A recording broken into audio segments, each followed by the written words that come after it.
You have lived your entire life with a roommate you've never actually met. You hear them every single day. They speak when you speak. They argue in your head when you're thinking. They form the literal foundation of your identity, your confidence, and how you present yourself to the world. And then, someone presses record. You hear your voice played back to you through a speaker, and a sudden, visceral wave of discomfort hits you. It sounds thin, strident, high-pitched, like a cheap imitation of the person you thought you were. Your immediate instinct is denial. That doesn't sound like me, you say. But here is the terrifying truth. Every single person in your life, your family, your friends, your coworkers, they all recognize that voice instantly. To them, that stranger on the recording is you. The person you hear in your head doesn't exist anywhere outside your own skull. Think about that for a second. We are the only species that builds an entire identity around an internal acoustic signature that is a complete illusion. Every other animal handles its own sounds just fine. A dog doesn't flinch when it barks. A lion doesn't cringe at its own roar. But 4 out of 5 humans suffer from what psychologists call voice confrontation. Why would evolution design a creature to be completely alienated by its own acoustic fingerprint? To understand the glitch, you have to look at the architecture of the human skull. When you listen to the rest of the world, sound is simple. A bird chirps or a guitar string snaps. Those actions vibrate the air molecules around them. Those pressure waves travel through the air, enter your ear canal, and vibrate your eardrum. Your brain translates those mechanical vibrations into what you perceive as sound. This is called air conduction. When you hear a recording of yourself, you are experiencing pure air conduction.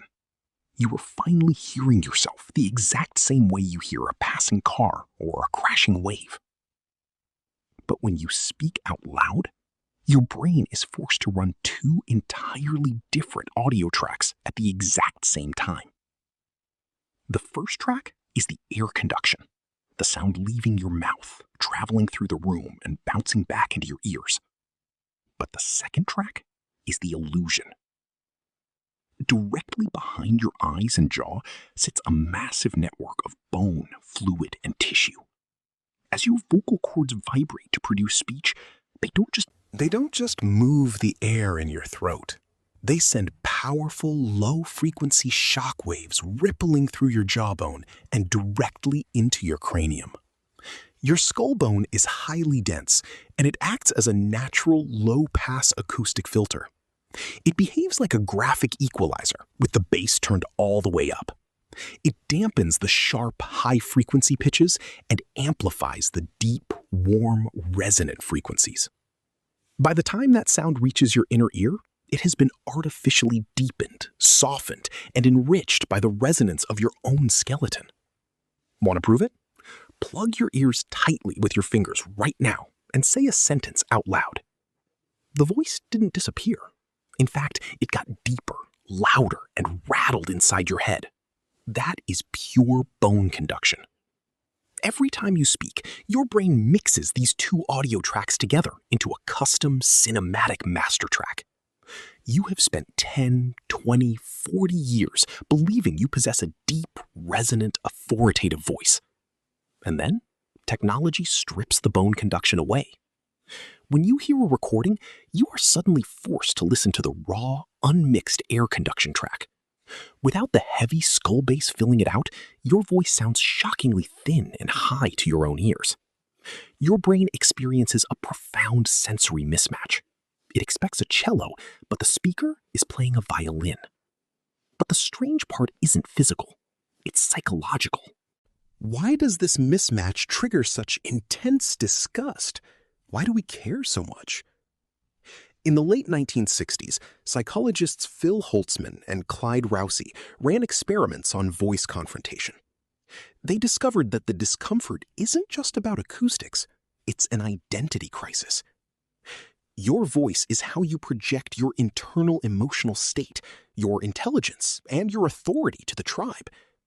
When you hear the recording, you aren't just hearing a different frequency. You are picking up on subtle vocal tremors, accents, and emotional tells that you normally filter out. You feel exposed, vulnerable. It's like looking into a funhouse mirror that everyone else insists is normal. And your brain has an even deeper mechanism to hide the truth from you. It's called an efference copy. Whenever your brain sends a command to your vocal cords to speak, it simultaneously sends a dummy signal, a duplicate message, directly to your auditory cortex. This signal essentially tells your ears, we are about to speak right now, so lower your sensitivity to our own sound. It's the biological equivalent of a television network dimming its own studio lights when a flashbang goes off. Your brain actively desensitizes your hearing while you speak, so you don't overwhelm your own senses.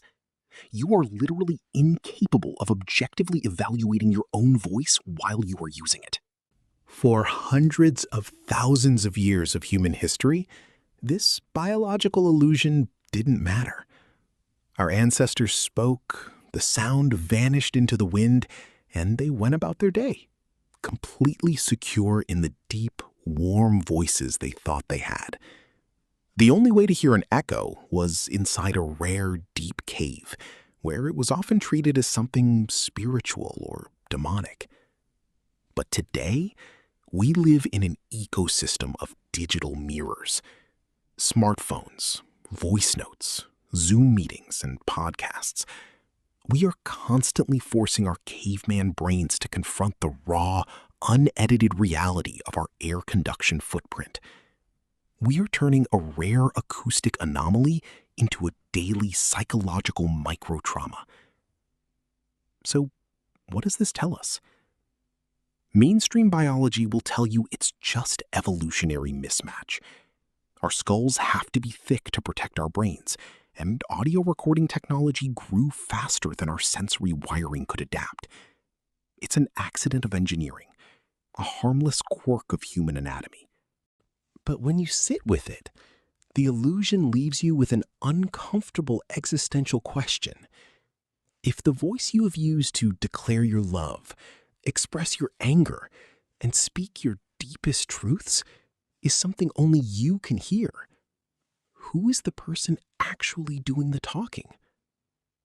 You are a ghost trapped inside a biomechanical suit, listening to a custom audio track mixed exclusively for an audience of one. Maybe the cringe you feel when you hear your recorded voice isn't a mistake at all.